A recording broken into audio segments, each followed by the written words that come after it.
पावसाळी अधिवेशनाचा आज शेवटचा दिवस. पडळकर आणि आव्हाडांच्या मुद्द्यांवरून सरकार आणि विरोधकांमध्ये वाद होण्याची शक्यता.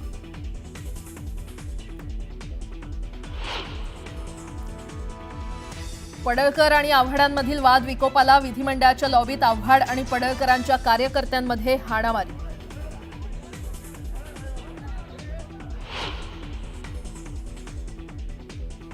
कार्यकर्ता देशमुखला अटक केल्यानंतर जितेंद्र आव्हाड आक्रमक. पोलीस ठाण्यासमोर केलं आंदोलन.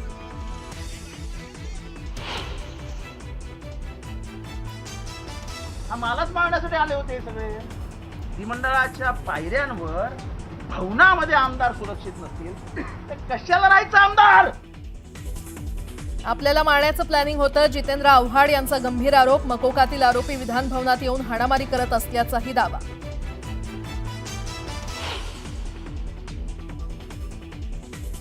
घडलेली घटना दुर्दैवी. मलाही त्याचं दुःख. दिलगिरी व्यक्त करतो. चंद्रशेखर बावनकुळे यांच्या भेटीनंतर गोपीचंद पडळकर यांची प्रतिक्रिया.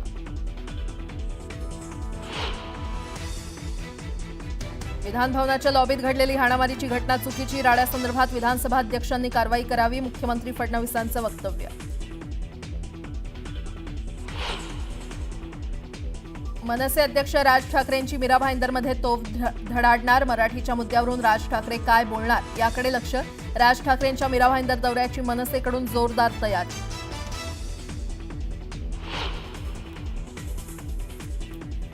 महाविकास आघाडीचे नेते आज राज्यपालांची भेट घेणार. जनसुरक्षा विधेयकावर स्वाक्षरी करू नये अशी विनंती करणार. काँग्रेसच्या प्रदेश अध्यक्षांनी घेतली उद्धव ठाकरेंची भेट.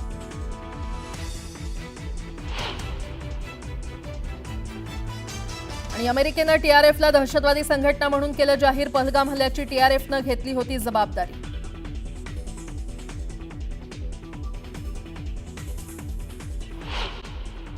दरम्यान आव्हाड आणि पडळकरांमधील वाद आजचा नाही तर पावसाळी अधिवेशनात यापूर्वी देखील दोघांमध्ये शाब्दिक चकमक झाली. 11 जुलैला विधानभवन परिसरात पडळकर जात असताना आव्हाडांनी घोषणा देत पडळकरांना डिवचलं होतं. तर 16 जुलै म्हणजेच विधानभवन परिसरात कारचा दरवाजा लावण्यावरून पडळकर आणि आव्हाडांमध्ये बाचाबाची झाली होती. यावेळी शिवीगाळ देखील झाला होता. या वादावरून आव्हाड समर्थकांनी पडळकरांविरोधात ठाण्यामध्ये आंदोलन केलं होतं. याच वादाचे पडसाद काल विधानभवनात उमटले आणि दोन्ही नेत्यांचे कार्यकर्ते विधानभवनाच्या लॉबीमध्ये भेटले.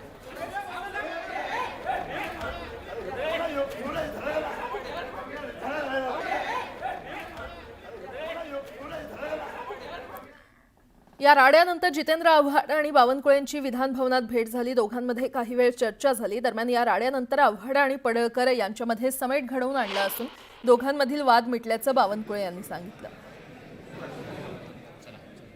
आपण पाहतोय या संपूर्ण राड्यानंतर जितेंद्र आव्हाड आणि बावनकुळे यांची भेट झाली आणि त्यानंतर पडळकर आणि आव्हाडांमध्ये समेट घडवून आणली असल्याचं बावनकुळे म्हटले.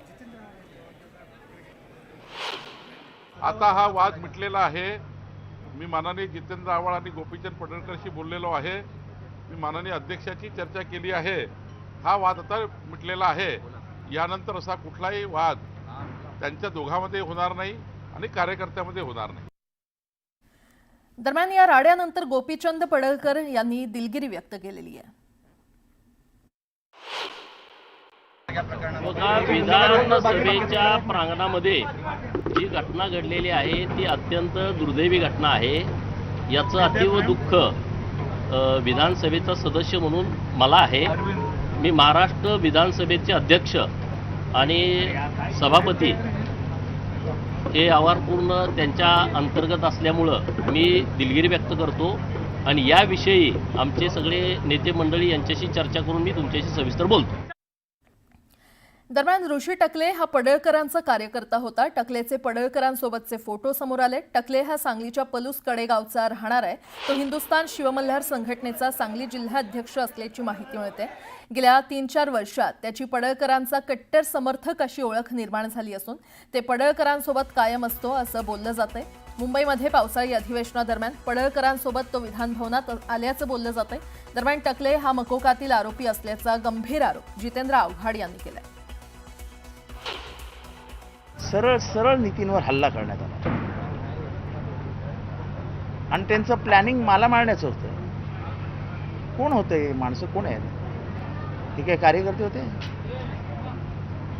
हे सगळे खुनातले, दरोड्यातले मकोकाचे आरोपी आहेत. मकोकाचे आरोपी विधिमंडळात येतात, हल्ले करतात. गोपीचंद पडळकर आणि जितेंद्र आव्हाडांमधील राड्यावर विधानसभा अध्यक्ष राहुल नार्वेकर यांनी काय प्रतिक्रिया दिली आहे पाहूयात. आज जी घटना विधान भवनाच्या आवारात घडली ही अत्यंत दुर्भाग्यपूर्ण आहे. संसदीय लोकशाहीच्या या मंदिरात अशी घटना घडणं हे कदापि स्वीकारलं जाणार नाही. या संदर्भातला सखोल अहवाल मी मागवलेला आहे.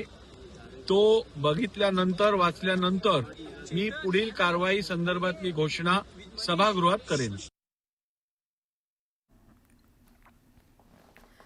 आणि आता पुढची बातमी पाहूयात. विधान भवन परिसरात काल दुपारी झालेल्या राड्याचे पडसाद रात्रभर उमटले.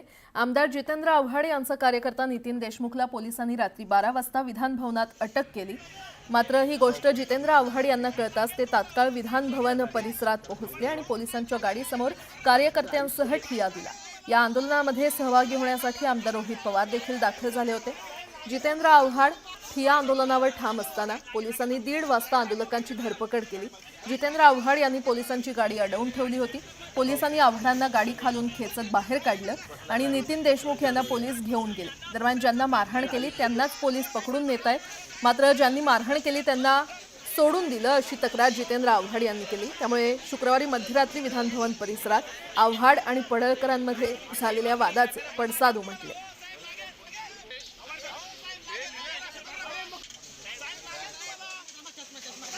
स्थिती चांगली आहे, पण मला माहिती आहे 3 महिन्यापूर्वी त्याच्या पोटाचं ऑपरेशन झालं होतं. पोटामध्ये काही त्याच्या गॉल ब्लॅडरचं ऑपरेशन झालं होतं. त्याच्यामुळे त्याचं पोट दुखतं आहे आणि ज्या पद्धतीने मारला मला भीती वाटते की काही रक्तस्राव वगैरे आतमध्ये झाला असेल. तर मी डॉक्टरला सांगून आलो तर व्यवस्थित तपासून. ठीक सर, थँक्यू सर. ठीक आहे सर, थँक्यू. ही 2 दृश्य आपण पाहतोय. तर विधान भवन परिसरात काल दुपारी राडा झाला आणि त्यानंतर जितेंद्र आव्हाड यांच्या कार्यकर्त्याला रात्री पोलिसांनी अटक केली. त्यानंतर जितेंद्र आव्हाड यांनी विधान भवन परिसरात ठिय्या मांडला. पोलिसांची गाडी अडवून ठेवली होती जितेंद्र आव्हाड यांनी. नितीन देशमुख याला पोलिसांनी अटक केल्यानंतर जितेंद्र आव्हाड यांनी पोलिसांसमोरच ठिय्या मांडला असल्याची ही 2 दृश्य सध्या आपण पाहतोय.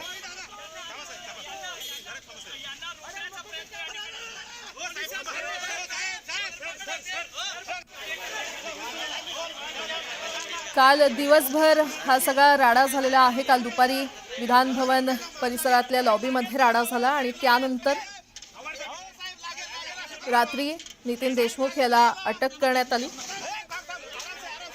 आणि त्यामुळे जितेंद्र आव्हाड लगेचच विधान भवन परिसरात पोहोचले. जितेंद्र आव्हाड यांचे कार्यकर्ते देखील आक्रमक झाले होते. जितेंद्र आव्हाड यांनी पोलिसांसमोरच ठिय्या दिला आणि त्याचीच ही दृश्य आपण पाहतोय. जितेंद्र आव्हाड यांचे कार्यकर्ते नितीन देशमुख याला रात्री काल अटक करण्यात आली आणि त्यानंतर जितेंद्र आव्हाड आक्रमक झालेले पाहायला मिळाले. विधान भवन परिसरात काल दुपारी झालेल्या राड्याचे पडसाद हे खरं तर रात्रभर उमटले. आमदार जितेंद्र आव्हाड यांचा कार्यकर्ता नितीन देशमुखला पोलिसांनी रात्री 12 वाजता विधान भवनात अटक केली. मात्र ही गोष्ट जितेंद्र आव्हाड यांना कळताच ते तात्काळ विधान भवन परिसरात पोहोचले आणि पोलिसांच्या गाडीसमोर त्यांनी कार्यकर्त्यांसह ठिय्या दिला. या आंदोलनामध्ये सहभागी होण्यासाठी आमदार रोहित पवार देखील दाखल झाले होते. जितेंद्र आव्हाड हे ठिय्या आंदोलनावर ठाम असताना पोलिसांनी 1:30 वाजता आंदोलकांची धरपकड केली.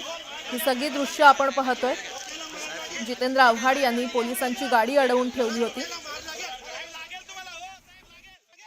अगदी आझाद मैदान असेल, मरीन ड्राईव्ह पोलीस स्टेशन असेल, त्यानंतर थेट तुम्ही जे रुग्णालयात आलात, काय सांगाल? एक तर पोलीस अधिकाऱ्यांनी आम्हाला फसवलंय. आमचं फक्त एवढंच मत होतं की 1.5-2 महिन्यापूर्वी नितीन देशमुख यांचं एक ऑपरेशन पोटाचं झालं होतं. पोटाला तुम्ही आत्तासुद्धा बघितले टाके आहेत आणि तिथंच आज दुपारी जेव्हा मारामारी झाली होती, जे गुंड आले होते बाहेरून आणले होते, तर त्या ठिकाणी पोटावर मार आला होता. ब्लिडिंग असेल असं आमचं मत होतं आणि कार्यकर्त्यांसाठी आव्हाड साहेब हे विचारत होते पोलिसांना. आम्हाला फक्त विचारायची तब्येत कशी आहे, काय परिस्थिती आहे आणि ह्याच्यासाठी आमचे 3-4 तास तिथं घालवले आणि त्याच्यात मग आता आम्ही यांना भेटलो. नितीन देशमुखांची तब्येत ठीक आहे, पण हा टोटली अन्याय आहे भेदभाव मोठ्या प्रमाणात केला गेला आहे आणि सत्तेचा वापर हा दुर्दैवाने या विधिमंडळामध्ये झालाय. भेदभाव बाहेरून गुंड आणून आव्हाड साहेबांना मारण्याचा प्रयत्न तिथं केला होता, पण आव्हाड साहेब तिथं सापडले नाही म्हणून नितीन देशमुखांना तिथं मारलं. हे अतिशय दुर्दैव आहे, काळा दिवस आहे आपल्या सर्वांसाठी.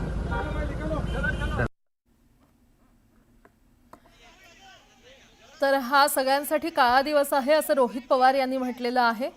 जितेंद्र आव्हाड यांच्या कार्यकर्त्याला म्हणजेच नितीन देशमुखला रात्री पोलिसांनी अटक केली आणि त्यानंतर रात्रभर जितेंद्र आव्हाड यांनी ठिय्या दिला.